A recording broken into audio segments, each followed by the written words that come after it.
ولقد كتبنا في الزبور من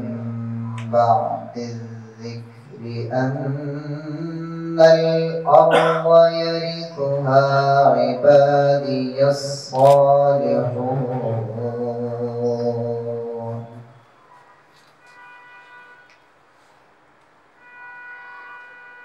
إن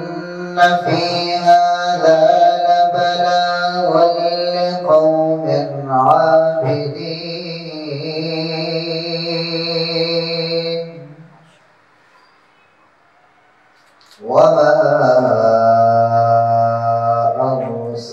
أرسلناك إلا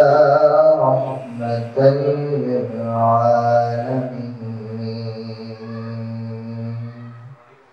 صدق الله العظيم وبلغنا رسوله النبي الكريم الأمين